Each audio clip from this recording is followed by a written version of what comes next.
ترکیہ اور شام میں ہولناک زلزلے سے اموات کی تعداد 28,000 سے تجاوز کر گئی۔ ترکیہ میں 24,617 اور شام میں 3,575 افراد جاں بحق، 80,000 سے زائد افراد زخمی، 6,000 سے زائد عمارتیں تباہ۔ شدید سردی کے باوجود ریسکیو اہلکار امدادی کارروائیوں میں دن رات مصروف۔ پاکستان سمیت 70 ممالک سے امداد کی فراہمی کا سلسلہ جاری۔ اقوام متحدہ کی عالمی برادری سے زلزلہ متاثرین کی مدد کی اپیل، کہا صورتحال حد سے زیادہ خراب ہے، تاخیر مزید تباہی لائے گی۔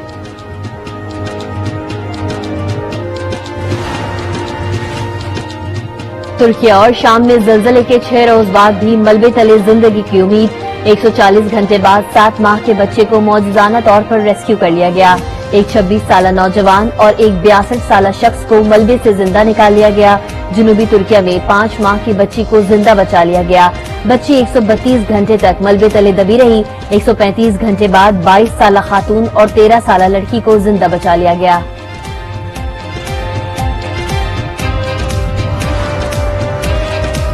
حکومت اور افواج پاکستان ترکیہ کے بھائیوں کی امداد کے مشن میں مصروف۔ ترکیہ میں پاک آرمی کی ریسکیو ٹیمیں 51 مقامات پر سرچ آپریشن میں سرگرم عمل ہیں۔ پاک آرمی کی ٹیموں نے ملبے سے 6 سے زائد افراد کو زندہ نکال لیا۔ ننکانہ صاحب میں ہجوم کا تھانے پر دھاوا، مشتعل افراد نے توہین مذہب کے الزام میں گرفتار قیدی کو حوالات سے نکال کر تشدد کر کے مار ڈالا۔ ملزم کو آگ لگانے کی بھی کوشش، تھانے میں توڑ پھوڑ کی، کمرے کے شیشے توڑ دیے، کمپیوٹرز توڑ ڈالے۔ ایس ایچ او سمیت پولیس اہلکار بھاگ نکلے۔ آئی جی پنجاب کا واقعے پر action, D S P Nankana circle Nawaz Virk اور S H O Warburton Feroz Bhatti معطل۔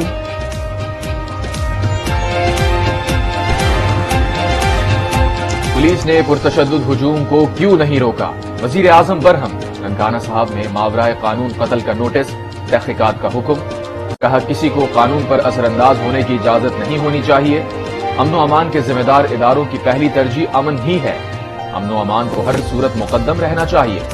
نگراں وزیر اعلیٰ پنجاب کا بھی نوٹس، رپورٹ طلب کر لی۔ چینی باشندوں کو فول پروف سیکیورٹی فراہم کی جائے، غیر ملکیوں کے تحفظ کے لیے ہر ممکن اقدامات کیے جائیں، وزیر داخلہ رانا ثناء اللہ نے واضح کر دیا۔ لاہور میں اجلاس کے دوران پنجاب کی سیکیورٹی صورتحال کا جائزہ لیا۔ وزیر داخلہ نے تمام سیکیورٹی اداروں کو عوام کا تحفظ یقینی بنانے کی بھی ہدایت کر دی۔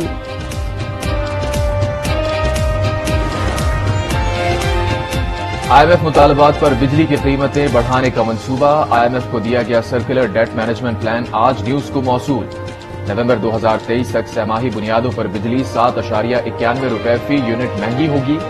کسان پیکج کے تحت بجلی کی سبسڈی 1 مارچ سے ختم ہوگی۔ الیکشن سے وہ ڈرتا ہے جس کی جو سلیکٹ ہو کر آیا ہے۔ وہ جو 2018 میں تمہاری سلیکشن کمیٹی تھی نا، وہ اب ٹوٹ گئی ہے۔ اب تمہیں فکر ہونی چاہیے، سلیکٹرز گھر چلے گئے ہیں۔ 2018 والی سلیکشن کمیٹی ٹوٹ گئی، سلیکٹرز گھر چلے گئے، کانوں کو ہاتھ بھی لگا لیا۔ مریم نواز کا اسلام آباد میں ورکرز کنونشن سے دھواں دھار خطاب، کہا الیکشن سے سلیکشن والے ڈرتے ہیں، نون لیگ نہیں۔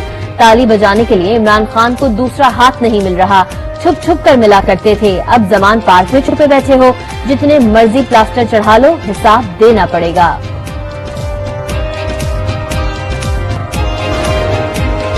مریم صفدر کو آج بیسیکلی تو صدمہ لگا ہوا ہے۔ جو کیپٹن صفدر نے کہا ہے کہ مریم جو ہیں وہ اگلی وزیر اعظم بنتی نظر نہیں آ رہی۔ اب یہ لوگ جھوٹ بولتے بھی جھوٹ کو شرم آ جاتی ہے، مریم صفدر کو شرم نہیں آتی۔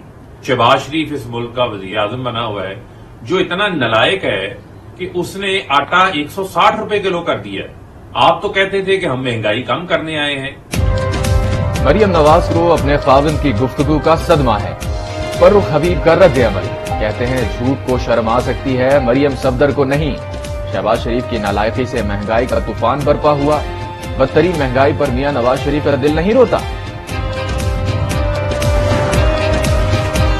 قانون کی حکمرانی کے بغیر کوئی جمہوریت نہیں، مضبوط اور آزاد جوڈیشل سسٹم آئین کا تحفظ کرتا ہے۔